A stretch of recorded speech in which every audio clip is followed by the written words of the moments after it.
Assalamualaikum warahmatullahi wabarakatuh. Kembali lagi di PSS Podcast Sri Sudewi. Baiklah, hari ini kita kedatangan bintang tamu yang sangat inspiratif, kreatif, yang sudah terbang kemana-mana membawa prestasi.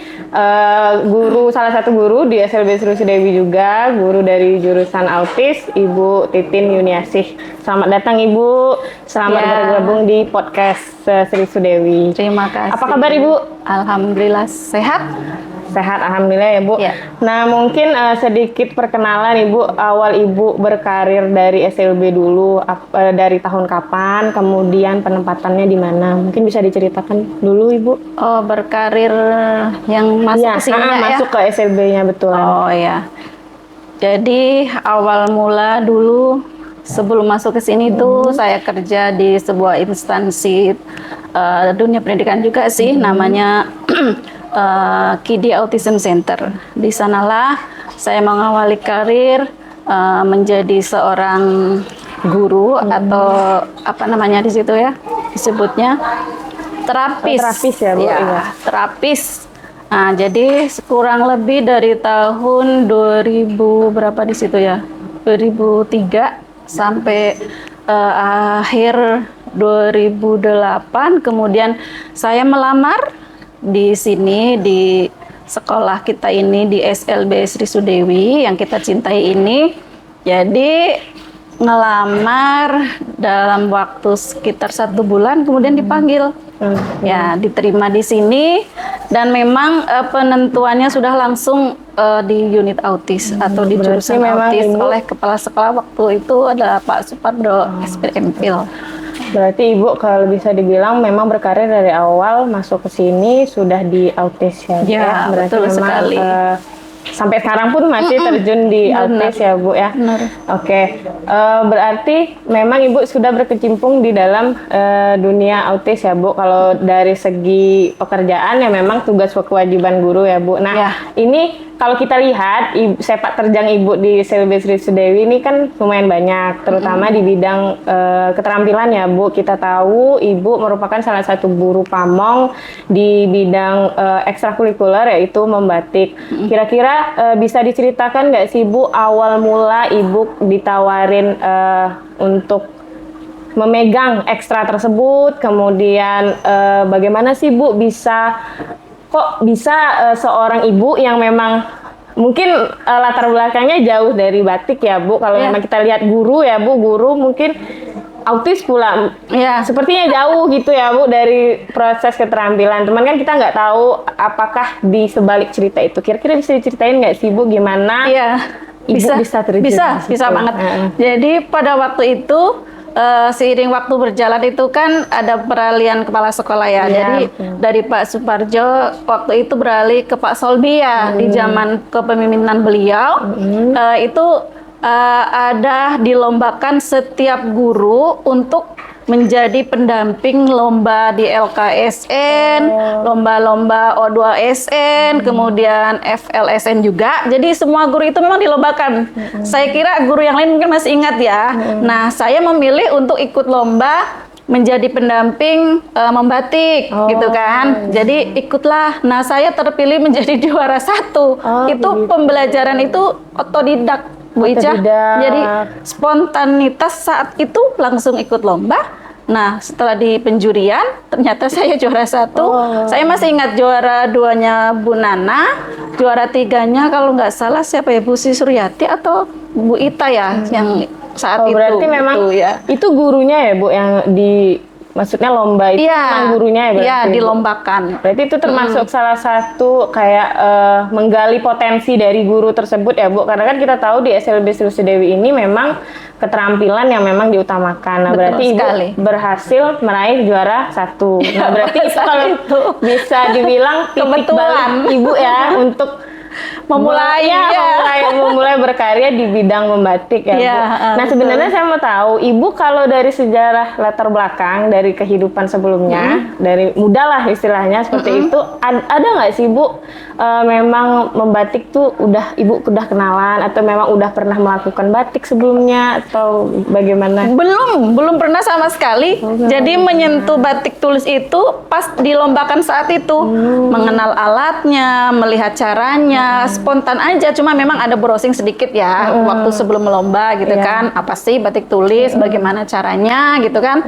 Jadi seperti itu. Oh, berarti memang otodidak ya, Bu. Iya, Dan alhamdulillah bisa menghasilkan generasi-generasi ya, Bu. Yang kita tahu kan Ibu sudah bawa anak lomba, kemudian memang Ibu dari awal sampai sekarang memang berkarya di batik. Nah, Bu, kalau misalnya kita katakan Ibu kan sudah berhasil membawa anak ke tingkat nasional ya, Bu ya. Nah, kira-kira melalui batik ini bisa Ibu ceritain nggak sih, Bu, latar belakang bagaimana Ibu bisa berhasil membawa anak dan siapa saja dan di tingkat apa aja? Ya, jadi mungkin ada penambahan sedikit ya. Begitu ada saya dijadikan sebagai pendamping lomba membatik dan dalam ekstrakurikuler di Sri Sudewi, saya juga tidak otomatis puas seperti itu ya. Jadi saya pun kebetulan dari sekolah juga mengadakan pelatihan juga, mengundang ahlinya ke sekolah dan saat itu ada beberapa guru yang diikut sertakan, saya, Ibu Citra, kemudian beberapa siswanya juga sekalian ya.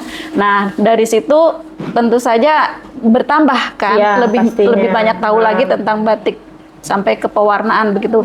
Nah, selain itu juga saya juga bertanya sama ahli-ahli dan suhu-suhu yang lain, Bu Ica ya. Berarti tidak belajar sendiri ya, Bu ya. Jadi setelah itu jadi nggak puas sampai di situ, terus bertanya terus, menambah lagi. Jadi ada dari batik Rindani, Bu Ida, kemudian batik Berkah, Rumah Muda, kemudian ada satu lagi Bapak siapa lupa saya namanya ya. Nah, beliau ini juga ahli batik Jambi juga yang berada di Danau Sipin rumahnya. Tapi mohon maaf Pak, saya lupa nama Bapak ya Pak. Maaf ya, maklum Pak. Mungkin bisa disapa. Ini Bu Titin yang pernah belajar ya, Bu ya. Iya, jadi seperti itu. Berarti itu termasuk salah satu referensi juga ya, Bu? Iya, kayak betul. Kita meminta bantuan kepada ahli, karena kita baru perkenalan ya, Bu ya. Kalau misalnya kita ini kan kita harus menggali potensi, batik itu seperti ini, berarti seperti ini. Bu, tapi dari diri Ibu sebenarnya sebelum dipilih jadi ini batik atau misalnya diikutkan lomba batik, itu tuh Ibu pernah penasaran nggak sih ke batik itu seperti apa atau pengen tahu nggak sih, Bu? Bener. Misalnya kan orang kan punya sisi curiousnya ya, Bu. Betul. Nah, kalau dari Ibu Titin sendiri sebenarnya ada nggak sih, Bu, pemikiran itu sebelum terjun ke sini? Iya, ada pemikiran seperti itu. Saya memang apa sih batik ini? Kan selama ini cuma melihat di TV-TV, waktu itu belum ada. Batik tanpa gitu tahu kan. Bagaimana kira-kira ada nggak? Cuma lihat hasil karya orang saja gitu kan. Ya, oke. Jadi apa lupa saya tadi? Dari diri Ibu kira-kira ada rasa penasaran? Jadi memang karena memang penasaran dan memang saya sangat tertarik untuk batik lukis ini. Nah, jadi karena merasa tertarik itulah saya dalami lagi, saya mencari-cari informasi dan belajar lagi dengan suhu-suhu yang ada di Jambi dan beberapa kali juga bertanya kepada ahli yang ada di luar Jambi di Jogja pada khususnya, yaitu salah satunya itu Mas Nur Rahmat yang ada di Yogyakarta. Apa kabar Mas Nur Rahmat? Mas Nur Rahmat yang Mas ada di Nur Rahmat Jogja. apa kabar? Semoga sehat ya Mas. Semoga Mas Nur Rahmatnya menonton. Mudah-mudahan nonton ya Mas. Oh gitu ya, Bu. Iya. Nah, berarti memang Ibu Titin juga punya rasa curious ya untuk batik, tidak hanya sekedar disuruh kemudian ya udah tidak cepat berpuas diri intinya Ibu untuk menggali semua potensi ya, Bu. Nah, sekarang gini, Bu. Kita mau tahu dari Ibu belajar ini kan tentunya Ibu mengajari anak. Nah, ada nggak sih, Bu, perlombaan atau ajang perlombaan yang memang sudah diraih khususnya untuk batik ini sendiri? Perlombaan apa aja, Bu? Khususnya untuk membatik itu di tingkat provinsi itu alhamdulillah mungkin kalau 10 kali mungkin 8 kali juara 1 terus. Oh wow, luar biasa ya Bu. Ya. Dikasih applause. Ada yang sekali nggak juara sama sekali, kemudian juara 3 sekali, kemudian juara 2 yang terakhir kemarin. Oke. Nah, kan ini anak ya Bu. Bagaimana sih Bu teknik Ibu atau cara pendekatan Ibu untuk, kan batik ini kita tahu sulit Bu, rumit. Nah, anak kita anak spesial. Nah, Betul. kan tidak semua anak bisa atau mampu untuk menggeluti hal-hal yang rumit itu. Tapi ini pemikiran saya ya Bu, mungkin Ibu betul. ada trik. Sebenarnya kita pengen tahu tips and trik Ibu atau pendekatan Ibu terhadap anak kira-kira bagaimana Bu untuk mengenalkan batik, kemudian dia berminat. Ini satu teknik yang memang mungkin tidak semua orang bisa menerapkan ya. Jadi memang yang namanya batik tulis itu kan prosesnya sangat panjang, unik, rumit, detil gitu kan. Jadi mungkin tidak semua siswa mau dan mampu untuk melakukan teknik dan keterampilan satu ini ya. Mungkin kalau untuk dari jurusan-jurusan kita di sini mungkin yang lebih mudah untuk dilatih itu jurusan tunarungu. Oh iya, berpotensi. Ya, yang mungkin potensi yang lebih ya memungkinkan untuk mendapatkan juara itu mungkin memang khusus itu ya Bu ya, tunarungu sebenarnya. Kalau misalnya jurusan lain autis, tunagrahita dan lain-lain mungkin agak susah ya, mengajarkannya juga agak susah. Tapi kalau untuk mengajarkan di siswa yang tunarungu ini mungkin lebih mudah. Nah, jadi ada teknik tertentu memang. Jadi kita menggunakan alat-alat tertentu juga, ada perhitungan, ada teknik lipatnya juga gitu kan.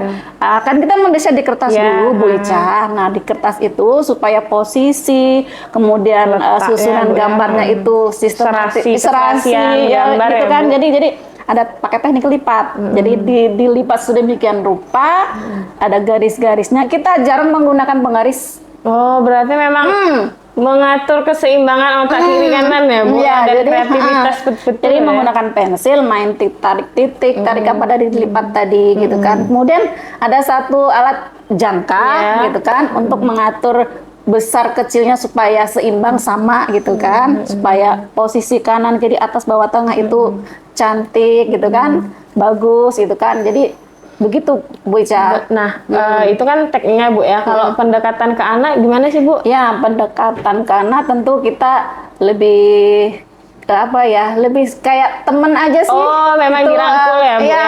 Misalnya nih, kita nanti mungkin boleh dibilang iming-iming gitu ya. Ada juara ya berarti misalnya gitu kan. Nanti kita naik pesawat loh kalau juara gitu kan. Berarti nanti kalau kamu di provinsi juara, kita iming-imingin dulu. Berarti nanti kita jalan-jalan dulu ya Bu. Berarti memang gitu. untuk meningkatkan anak SLB terutama di bidang keterampilan ini harus diiming-imingin dulu ya Bu. Emang dari situlah memang potensi mereka tuh tergali ya Bu, kalau bisa dibilang seperti itu. Nah, itu kan tadi pendekatan ya Bu. Tapi kan kalau anak SLB ini kan kita bisa lihat mut-mutan juga ya Bu. Nah, kira-kira gimana sih Bu? Atau ada nggak kesulitan yang Ibu temukan ketika anak itu macet misalnya lagi latihan atau gimana gitu? Kalau misalnya sedang tidak mood, ya kita ademin dulu lah. Ya udah deh, hentikan dulu sejenak gitu kan.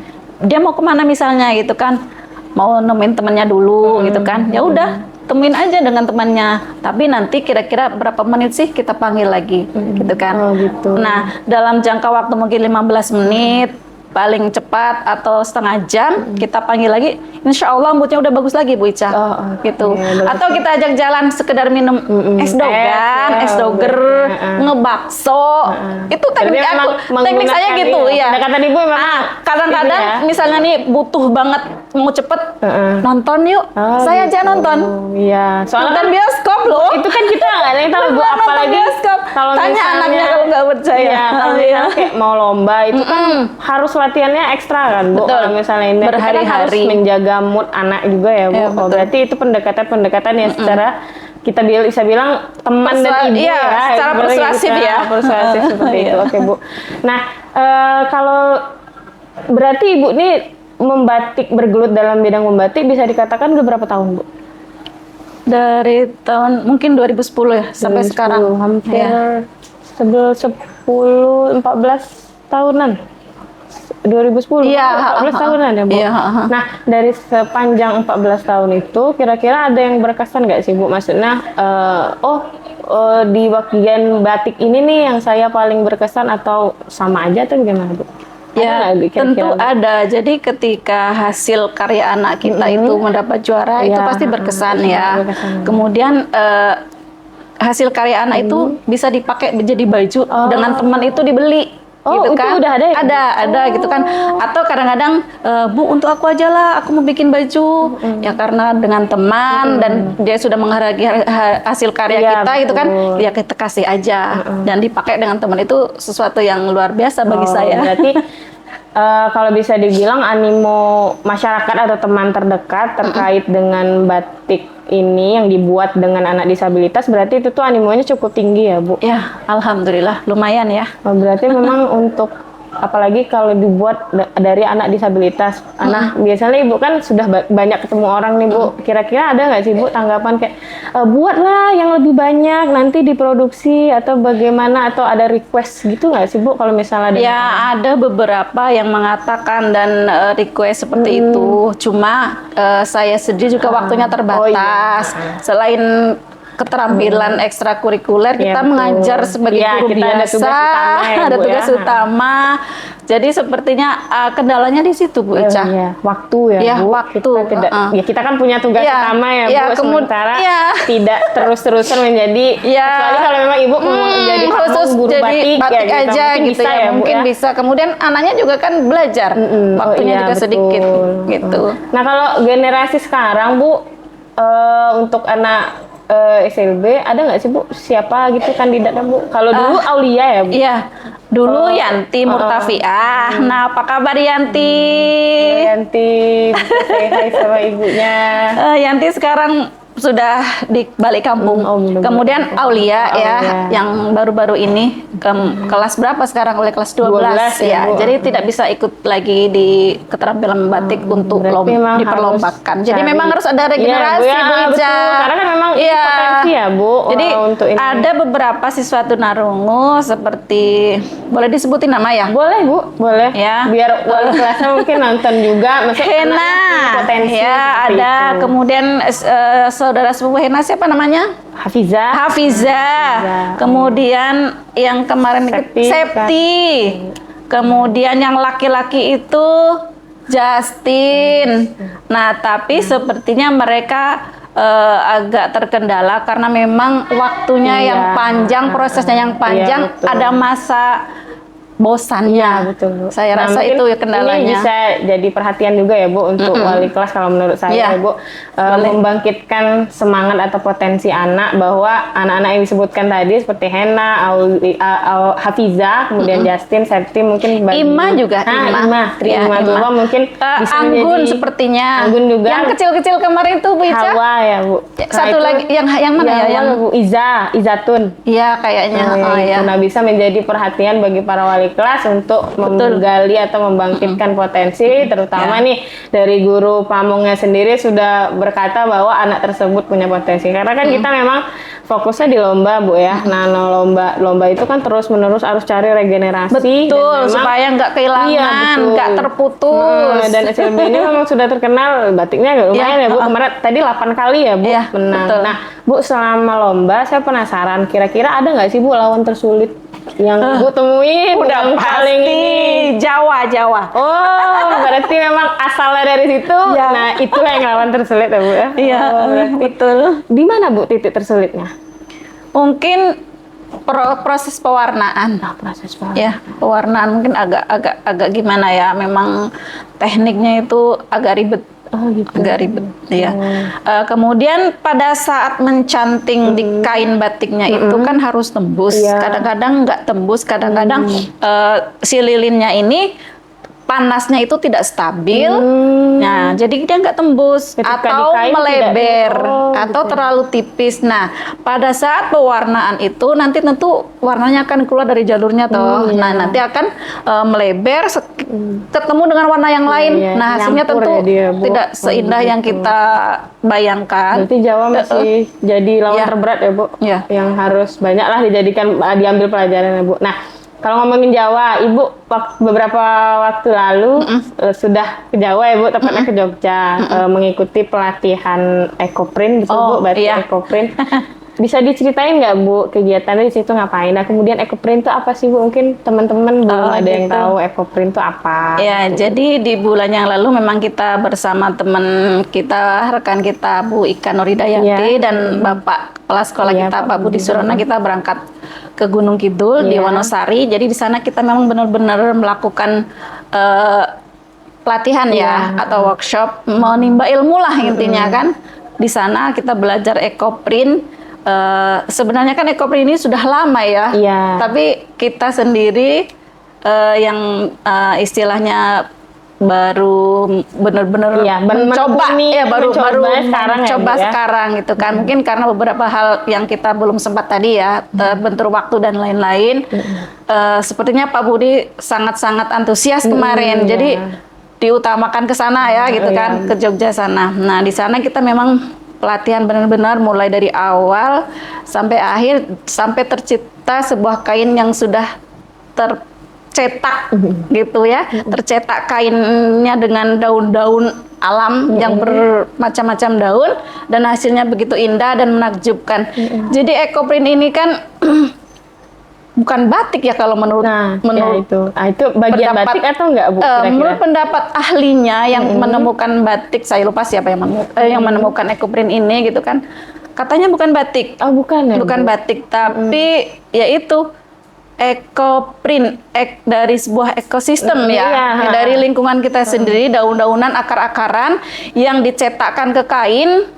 Nah, dicetakkan, di print ya bahasa yang terkenalnya gitu kan. Nah, terciptalah Ekoprint tadi gitu kan. Nah, begitu. Berarti Ekoprint ini kalau bisa dibilang bukan bagian dari batik ya? Bukan batik. Tapi terkenalnya batik kan, Ekoprint gitu. Salah kaprah sebenarnya menurut ahli. Kalau menurut saya sih, kalau pendapat saya pribadi ya, Bu sudah pernah mengikuti ya. Iya, itu kan. Memang ada perbedaan ya. Kalau batik itu kan memang ada proses mencanting dari lilin atau malam. Nah, kalau ini kan dicetak dari dedaunan. Memang bedanya di situ. Tapi hasilnya menyerupai batik gitu. Karena ada pola gitu. Iya. Nah, berarti kan kalau kita lihat batik tulis kan kita memang membuat pola gitu ya, Bu. Nah, kalau pada saat Ekoprint mungkin kita membuat pola tapi secara alami. Itu jejak memang menjejakkan si daun itu di daunan, bunga, akaran di kain. Karena memang motifnya seperti itu, mungkin dikiranya batik juga ya, Bu. Berarti memang kemarin itu sama ahlinya emang Ekoprint atau bagaimana, Bu? Maksudnya? Yang di Jogja waktu pelatihan itu. Boleh dibilang suhu ya, karena dia sudah membuat produk, udah dijual belikan, banyak yang berpesan, dan dia juga sering mengadakan workshop di sana gitu. Berarti memang udah ahli ya, Bu, dalam bidang Ekoprint. Mbak Wiji di sana, apa kabar Mbak Wiji? Terima kasih ilmunya, kita sudah menerapkan, alhamdulillah. Terima kasih ya nilainya, katanya dinilainya 10 loh Bu, sama Mbak Wiji. Untuk pewarnaan dinilai 10, kemudian untuk jejak daunnya itu dinilai 8 dari 10 tadi. Keren, berarti hampir sempurna ya. Berarti ilmu yang terserap untuk Ibu Titin dan Bu Ika sangat kata Mbak Wiji kan saya terus konsultasi terus di mana kurangnya, terus apa yang perlu kita tambahkan lagi Mbak Wiji, mungkin harus cari daunan yang ini direkomendasikan. Oh iya, daun ini kemarin susah nyarinya Mbak, saya bilang gitu kan. Kemudian kalau untuk pewarnaan dari 10 1 sampai 10 Bu Titin katanya. Tapi untuk jejak daunnya 8, cari lagi Jadi memang masih komunikasi terus. Berarti gitu. Bu, kalau bisa dibilang kita tuh tidak bisa untuk berpuas diri ya Bu. Selalu walaupun kita memang sudah bisa dan sudah pernah mencoba, tapi kita tetap harus terus berkonsultasi sama yang memang lebih ahli dan dulu dari kita ya Bu. Nah, kemarin juga perpanjangan dari pelatihan Ibu ini kan juga diadakan kegiatan Ekoprint ya Bu. Kemarin waktu tanggal 1 atau 2 ya Bu? 1 sampai tanggal 5. 1 sampai tanggal 5 ya. Nah, itu kira-kira kan dari semua jurusan ya Bu, tapi memang perwakilan kan. Nah, itu kira-kira kemarin pada saat Ibu mencoba dengan guru-guru yang lain, apakah Ekoprint ini termasuk kegiatan yang mudah dilakukan untuk semua jurusan atau memang ada kayak batik tadi kan khusus anak tunarungu nih, kalau memang bisa sih yang lain, cuman kan yang lebih teliti tunarungu. Apakah ekoprint ini hal yang sama atau memang bisa dilakukan untuk semua jurusan? Ya, kalau menurut saya ini lebih mudah ya. Iya. Dari prosesnya sampai fiksasi pewarnaan, penguncian warnanya itu menurut saya lebih mudah daripada membatik tulis tadi.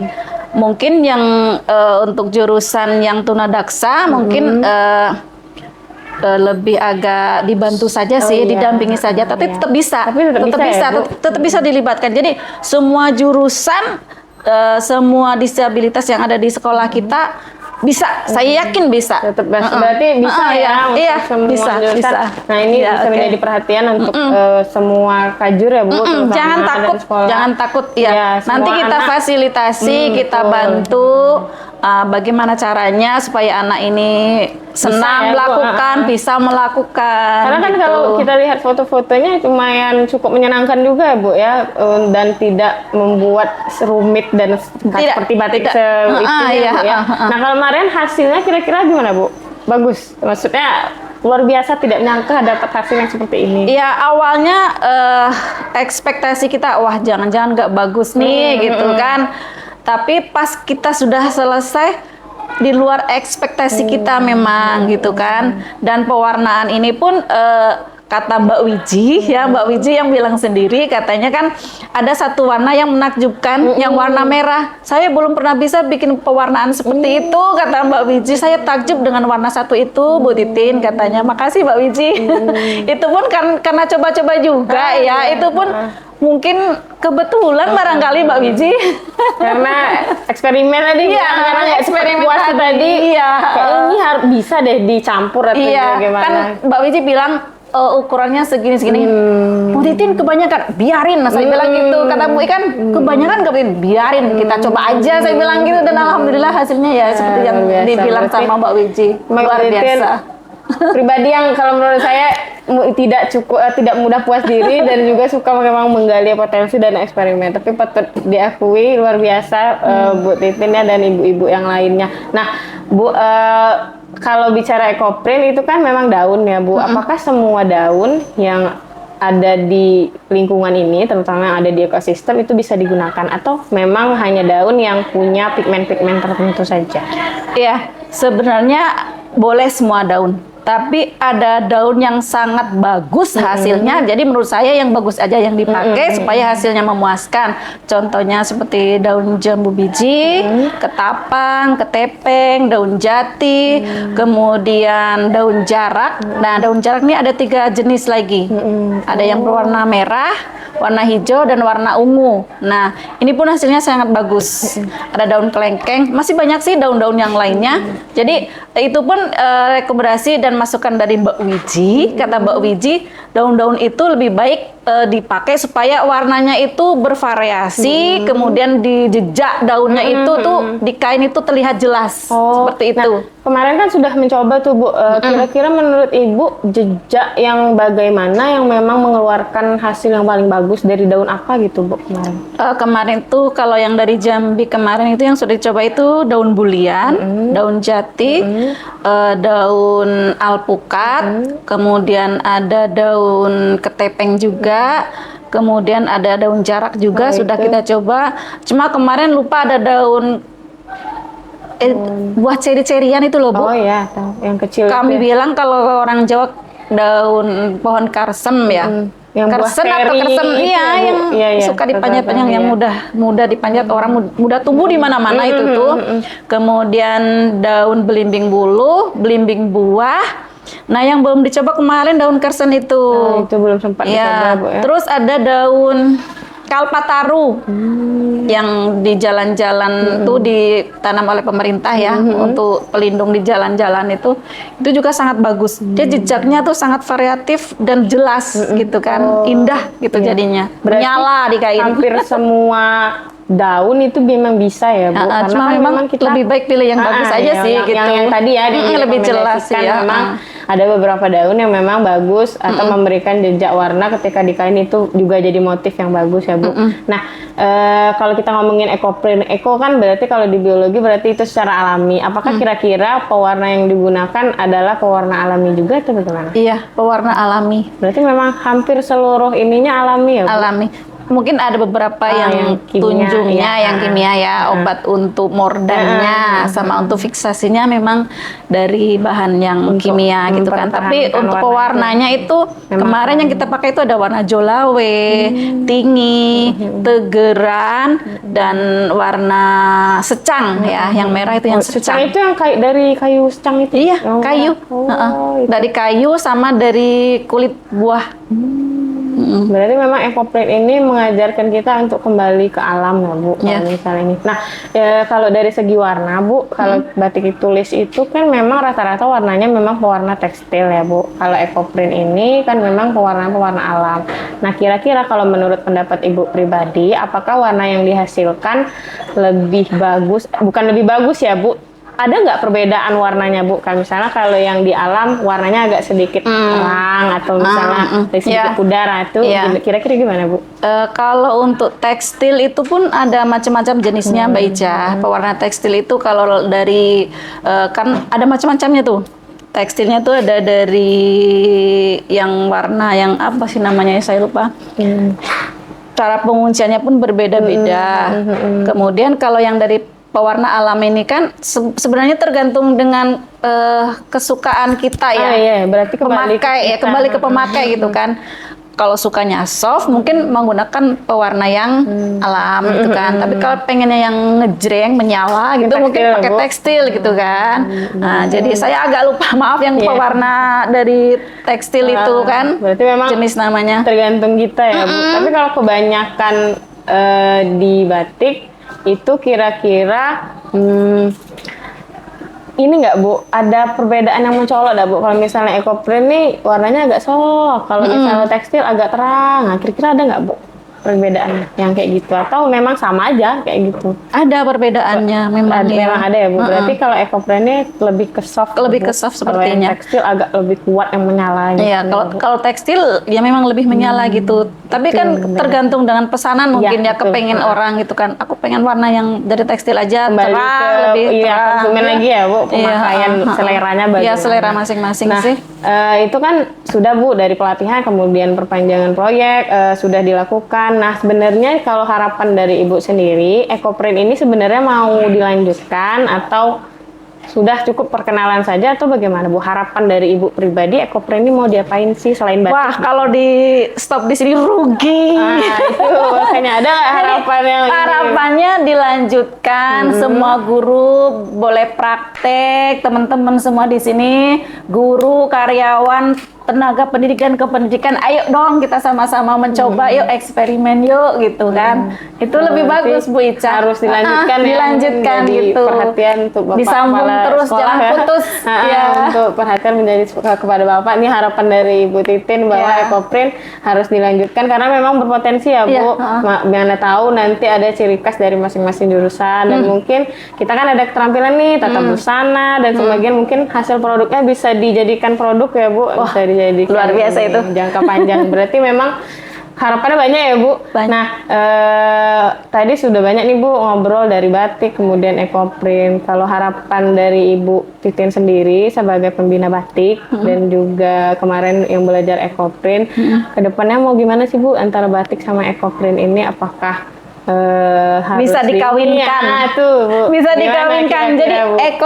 ekoprint dan batik. Nah itu hasilnya cantik loh, saya sudah coba kemarin. Bu Titin sudah coba ya, mungkin kemudian batik jemputan jangan lupa Bu Ica sama batik Shibori ya Bu, itu juga bisa dikawinkan dengan batik tulis. Nah berarti kalau ini ide Ibu Titin kayaknya udah banyak ya, kepengen tinggal coba direalisasikan ya Bu ya.